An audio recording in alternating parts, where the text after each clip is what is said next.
En los próximos minutos, pues vamos a hablar de la importancia de la ecografía en el análisis y el diagnóstico de las entidades patológicas del tórax. Pues, ¿cuáles son las ventajas del ultrasonido? Y pues siempre hemos dicho que una de las grandes ventajas es que los estudios en ultrasonido se hacen en tiempo real. Otra de las grandes ventajas es que el ultrasonido puede ser portátil. Y ya hoy día, pues se pueden hacer procedimientos en la cama del paciente, subir a terapia intensiva y realizar estudios de ecografía y también de procedimientos invasivos. Otra de las ventajas es que el ultrasonido no tiene radiación. Aquí tenemos un ejemplo en un paciente con un hígado trasplantado, en el que pues las enzimas hepáticas empezaron a ser anormales. Hicimos una ecografía y pues demostramos pues que había una elevación de las velocidades de flujo en el sitio de la anastomosis de hasta 283 centímetros sobre segundo y que distal al sitio antes señalado se obtenía un espectro en tardus parvus. Entonces se hace el diagnóstico de forma inicial sin utilizar radiación en tiempo real y en su caso podría ser portátil. Después mis colegas de tomografía hicieron unas reconstrucciones en 3D donde se confirma la anastomosis y el doctor Arellano en hemodinamia pues quita esta estenosis mediante la colocación de stents. Esta es la gran importancia del ultrasonido, que muchas veces es el estudio de primer impacto, el estudio que se hace por primera vez, donde se hace el diagnóstico inicial y esto lleva a que el tratamiento se lleve a cabo en un tiempo récord. Otra de las grandes ventajas del ultrasonido es que ya tenemos también la posibilidad, desde hace muchos años, de utilizar medio de contraste en algunas de las lesiones hepáticas, con la gran ventaja que en pacientes nefrópatas pues podemos utilizar el medio de contraste por ultrasonido y evitar pues el daño de los riñones con tomografía computada. Además pues de la fusión de imagen que tenemos aquí, donde estamos viendo la misma zona, tanto en una tomografía que se tomó previamente y en esta ecografía con contraste endovenoso. Y pues por supuesto no podemos dejar de mencionar el Doppler color, en el que pues ya es parte de un estudio normal, un estudio convencional de ecografía. Hoy día prácticamente ya lleva Doppler. Nos demuestran muy bien los flujos, es muy dinámico. Y aquí tenemos un ejemplo pues del uso del ángulo de incidencia del ultrasonido, como se puede ver la señal Doppler a 90 grados, que es muy mala, y conforme nos acercamos a 90 grados, la señal Doppler mejora. Por supuesto, desde mi punto de vista, el tercer pilar de la ecografía, después del modo B, el Doppler color y ahora la elastografía, que podemos distinguir la rigidez de distintos tejidos. En el caso superior, pues vemos un tendón supraespinoso con una zona hipoecoica que representa solución de continuidad de las fibras tendinosas.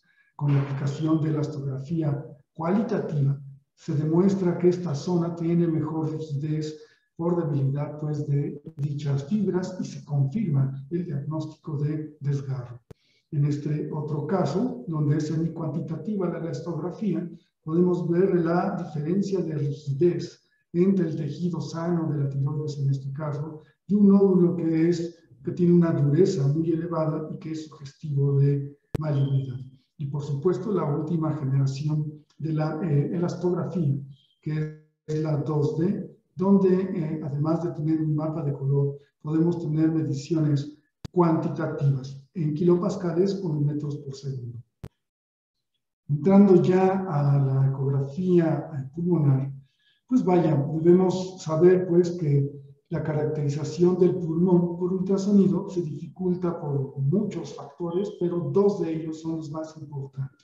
Uno, la presencia del aire alveolar que dispersa el sonido, y pues también la microarquitectura pulmonar, que es muy compleja.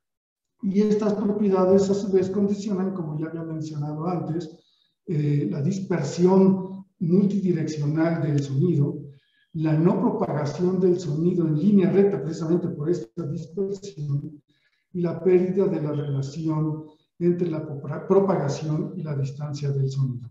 Es por eso, pues, que es difícil ver el ultrasonido del pulmón. Y pues la dispersión del sonido ocurre cuando las partículas reflectoras son de menor tamaño que la longitud de onda del sonido, y se produce esta dispersión, que es lo que sucede justo con el aire que está dentro de los alvéolos de los pulmones. Las imágenes del ultrasonido en general se forman asumiendo algunos principios. El primero de ellos es que el eco regresa al transductor tras una reflexión única, es decir, que el sonido va y viene solo una vez.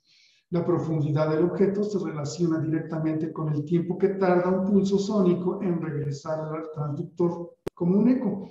Es decir, como el equipo de ultrasonido manda un eco y dice, me tardé un segundo en regresar, quiere decir que hay 10 centímetros. Se tardó 2 segundos, quiere decir que hay 20 centímetros de profundidad.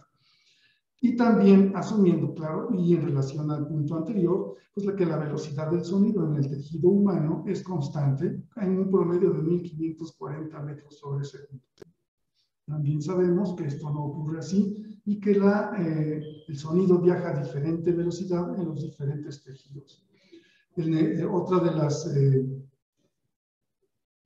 cosas que se asumen es que el sonido y sus ecos viajan en un entorno y zonas lisas, sin condicionar los planos anatómicos, es decir, el tejido subcutáneo, las fascias que envuelven a los órganos, la grasa y pues vaya los tejidos propiamente. Y que la energía acústica se atenúa de manera uniforme.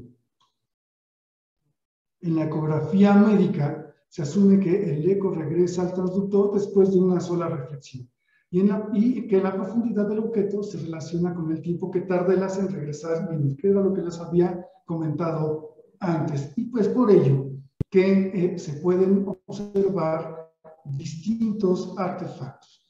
Y entonces si la ecografía o los equipos asumen que sale un eco, llega a un punto y solamente regresa, pues dijimos aquí, esto se tarda un segundo. Pero existen diferentes planos que están representados por las líneas punteadas. Y pues vaya, si este eco regresa, choca, y aquí en este otro plano vuelve a regresar y después vuelve a regresar y ya llega al transductor, se tardó el doble del tiempo.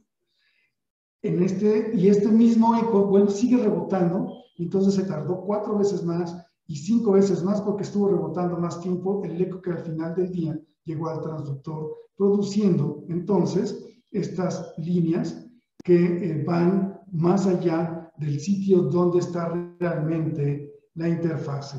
Y esto es el principio básico del artefacto en reverberancia que vamos a utilizar mucho, o que es lo que nos da incluso la normalidad en la ecografía torácica. Y pues aquí vemos el ejemplo más común, es la vesícula biliar, donde se ven las múltiples líneas que están condicionadas por este retardo que se da a través de distintas reflexiones del sonido antes de llegar al transductor.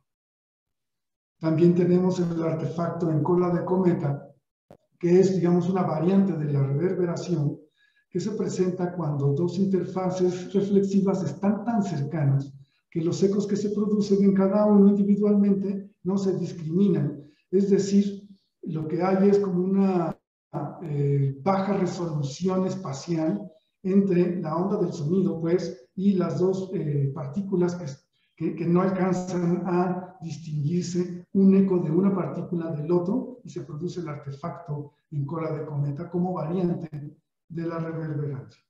Y el artefacto en anillo descendente, que es cuando la energía del sonido produce una resonancia en el líquido que queda atrapado entre 4 burbujas de aire, como se representa aquí. Se queda aquí atrapado el sonido y esto produce una resonancia y una vibración que crea una onda de sonido continua, como se ve en esta onda que pues, algunas burbujitas quedaron atrapadas, o un líquido quedó atrapado en 4 burbujas de aire intestinal. En cuanto a la evaluación en el ultrasonido del tórax, pues tenemos siempre que considerar todos los planos: la pared torácica, la pleura, la superficie pulmonar, las estructuras cardiovasculares, el diafragma y órganos adyacentes también hay que explorar. En cuanto a la exploración, nosotros tenemos un protocolo en el que utilizamos 7 medidas en cada uno de los pulmones. 2 anteriores, arriba, y una abajo, 2 laterales, arriba y abajo, y 3 en la cara posterior, y la última, la tercera, está siempre lo que intentamos ver es el receso posterior. Se van a preguntar qué pasa con los pacientes de terapia intensiva que están intubados. Pues vaya, no se puede hacer un protocolo como el que nos gustaría, completo, como todo en ecografía, pero pues sí podemos explorar por lo menos adelante y a un lado, y cuando podemos poner un poquito el paciente, levantarlo, hacer la exploración también de la parte posterior. En cuanto a la interfase entre el pulmón con la pleura y la pared torácica, se refleja casi en su totalidad en cuanto al sonido, produciendo un artefacto de reverberancia. Y esto es lo que les comentaba, que es las líneas A, que se consideran normales y que están condicionadas por esta reverberancia. En el modo B, las líneas A son completamente normales, son ecos lineales, paralelos y equidistantes, porque pues vaya, están representando reverberancia de esa interfaz entre el pulmón y la pared torácica. Y este artefacto de reverberación es, digamos, es el sitio donde está la pleura y representa la aireación normal del pulmón, o sea, un índice de gas líquido de 0.98. En el modo M, lo normal es el signo de la playa, que no es otra cosa que imágenes lineales estáticas en la pared, y en la pleura y el pulmón que se mueve, pues se va a ver como si fuera la playa llena de arena. Habitualmente a los radiólogos nos gusta más el modo B, pero los médicos de la terapia intensiva siempre hablan mucho del modo M. Por lo tanto, pues vaya, si ellos quieren ver todas las cosas que vemos en modo M, pues también debemos, por llamarlo de alguna manera, consentirlos y no pelearnos, sino que al revés, hacer nuestro protocolo, nuestro diagnóstico en modo B y también mostrarles imágenes en modo M para que ellos, digamos, tengan o entiendan mejor lo que ellos quieren. Aquí tenemos los 2 ejemplos, tanto las líneas A en el modo B, de un pulmón normal, donde se ve la pared torácica y la reverberación de las líneas A. Y en el modo B, el signo de la playa, donde, el signo M, el modo M, donde pues, se ven las líneas normales de la pared inmóvil y pues el pulmón moviéndose, donde se ven múltiples ecos puntiformes que dan o recuerdan, dicen los autores, una playa de arena. Las líneas B ya no se consideran normales y es la parte que tenemos que empezar a identificar en los pulmones. Y se representan un aumento del líquido intersticial. Son artefactos lineales perpendiculares a la pleura. Aquí vemos la pleura y justo en sentido perpendicular sale esta línea ecogénica que es una línea B. Y aquí vemos otra línea B en sentido perpendicular. Y esto habla de que el índice gas líquido ya cambió. Las líneas A se dan cuando este índice es de 0.98 y aquí ya baja a 0.95, lo que habla de que hay ya líquido intersticial. Y las líneas B también se pueden ver como artefactos de un aumento del líquido intersticial. Y aquí vemos en tiempo real cómo se ven y se están formando las líneas B, que hablan de incremento del líquido intersticial.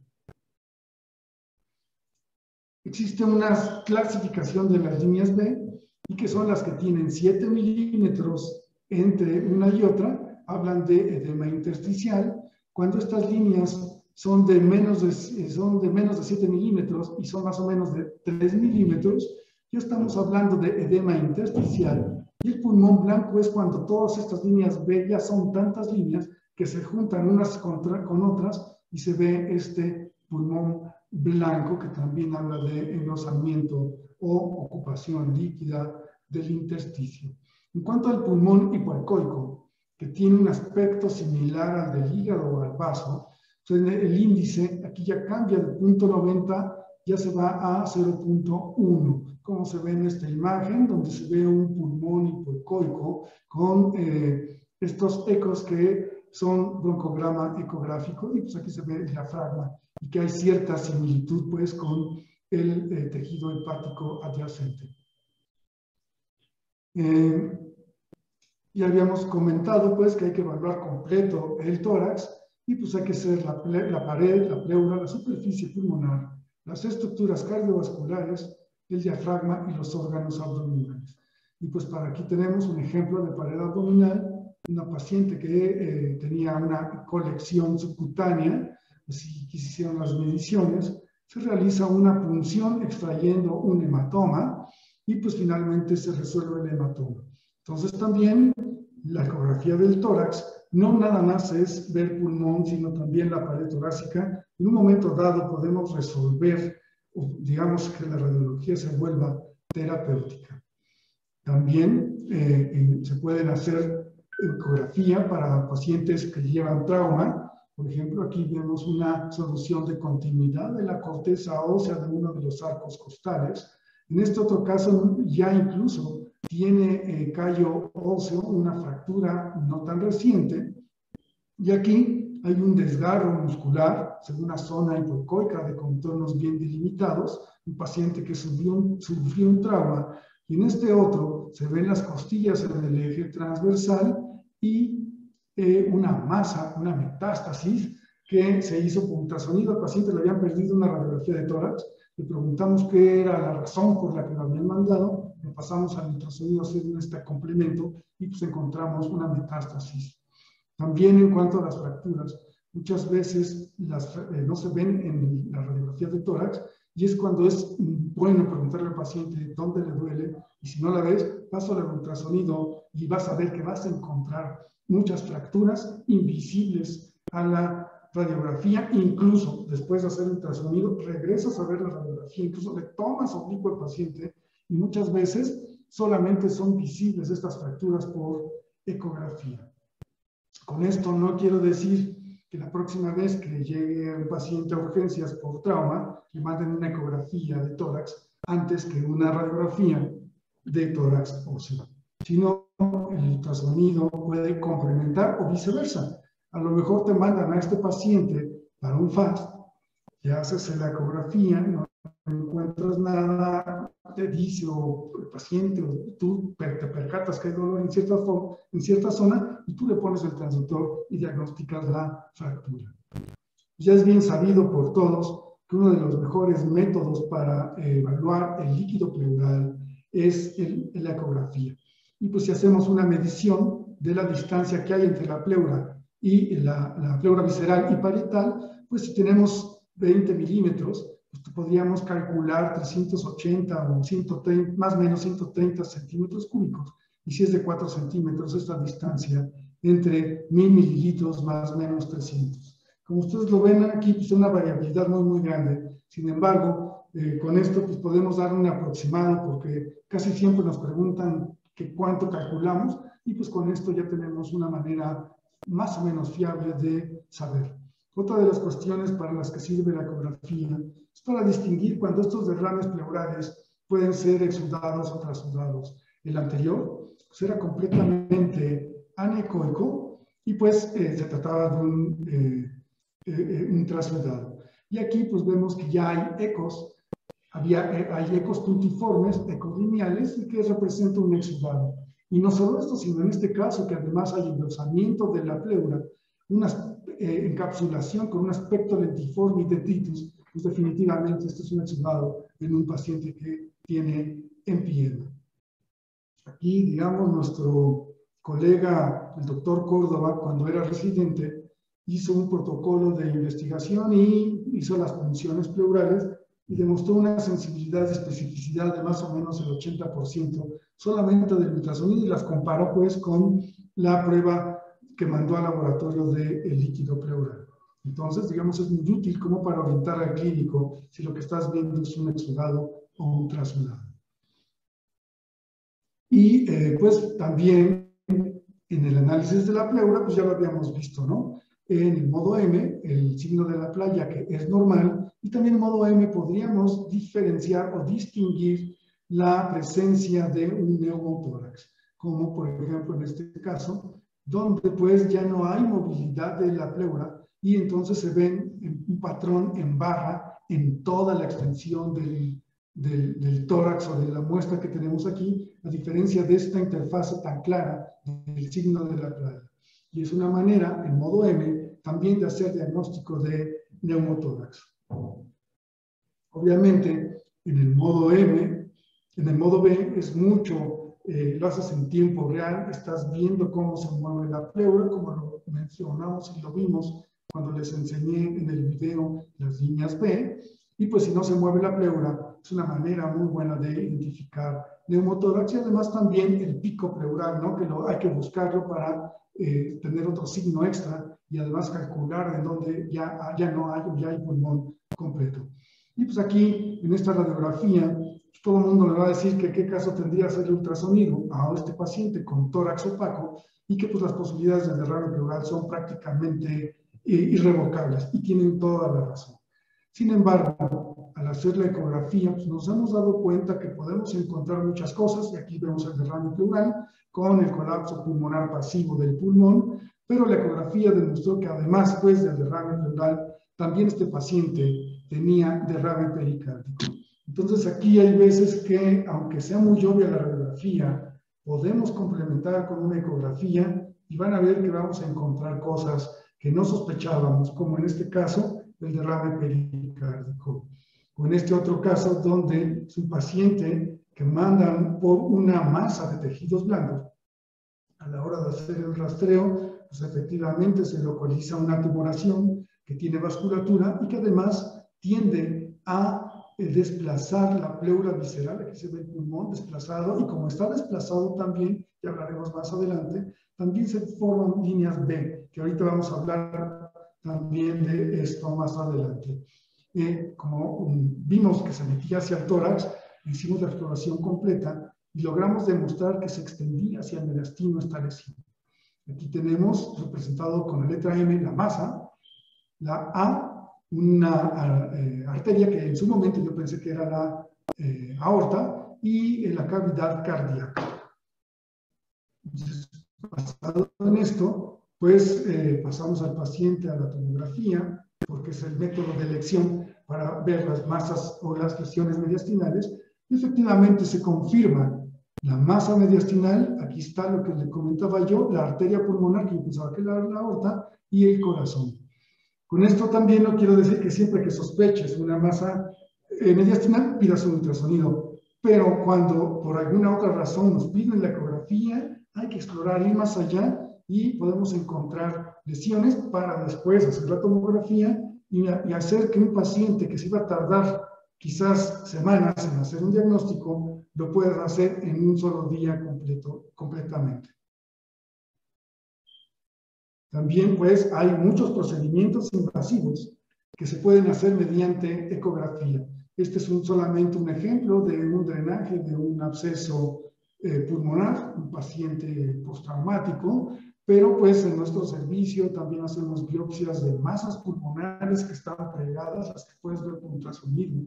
También se hacen biopsias de engrosamientos pleurales por ultrasonido, y pues vaya todos los catéteres, punciones pleurales, etcétera, etcétera. Incluso hemos hecho también biopsias de masas mediastinales, claro, insisto, que son accesibles a la ecografía.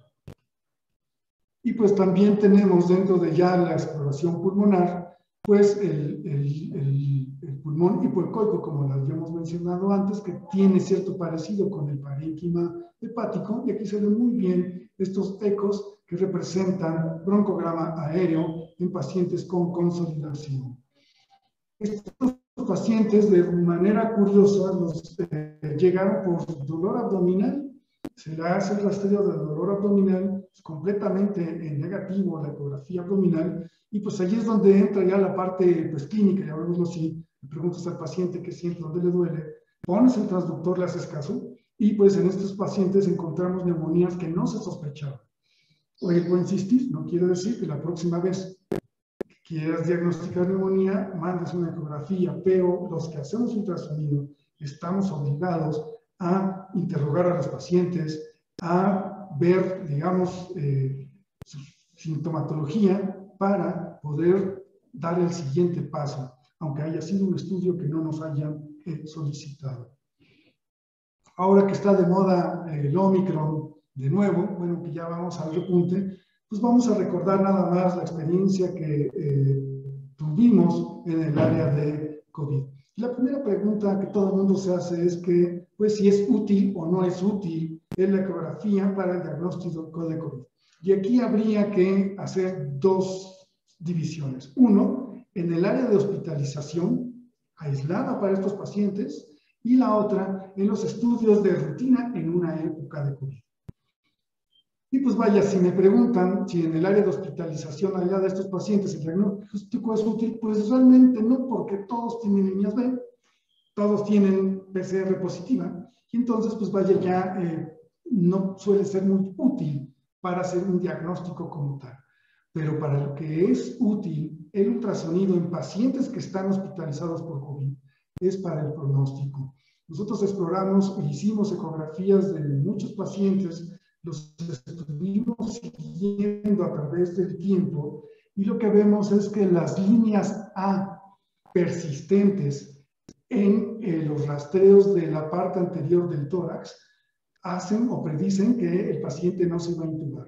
Pero cuando empezamos a ver líneas B en las exploraciones anteriores, los pacientes a los pocos días caían en el ventilador. Se hizo un análisis estadístico de esto y sí hay una correlación estadística entre el pronóstico de que si un paciente se va a agravar o no, sabiendo cuando hay líneas, distinguiendo el momento en el que cambian las líneas A B en los cortes o rastreos anteriores del tórax. Entonces, sí tiene utilidad la ecografía torácica en pacientes con COVID hospitalizados por COVID. Pero ¿qué pasa en los estudios de rutina? Con esto quiero decir que muchos hospitales, al mismo tiempo que tenían pacientes con COVID, pues tenían un servicio de urgencias en el que atendían cualquier tipo de urgencias como la que se había atendido tradicionalmente.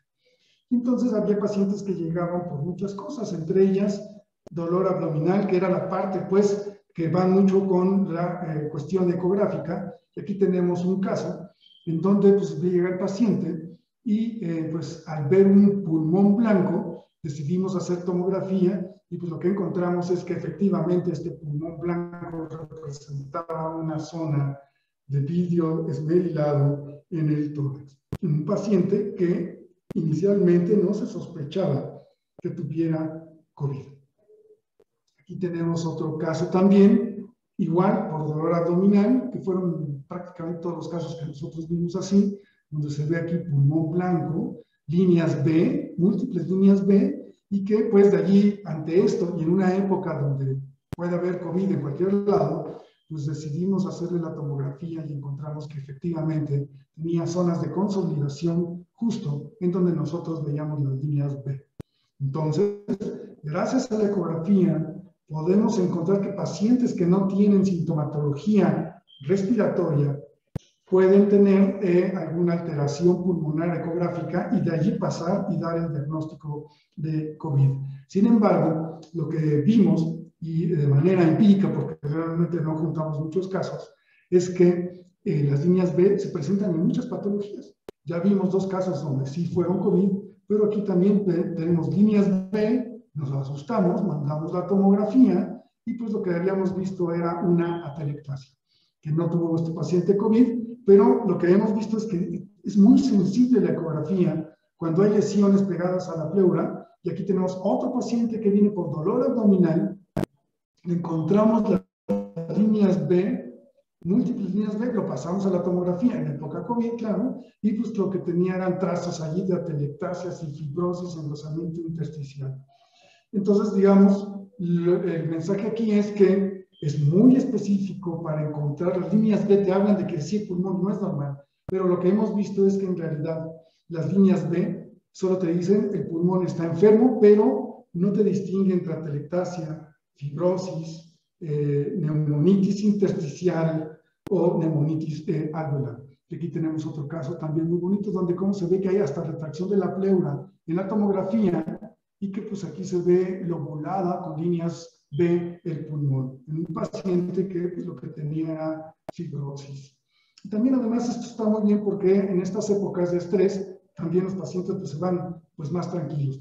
Y es lo que les decía desde hace rato también, que hay que explorar el tórax, porque pues, muchas veces, gracias al tórax, pasamos a la siguiente, a una radiografía, por ejemplo, y aquí en este paciente donde se ven imágenes de aspecto nodular, que pues lo que líneas B, nódulos, que a la hora de tomar la radiografía, pues lo que se demostró es que eran metástasis.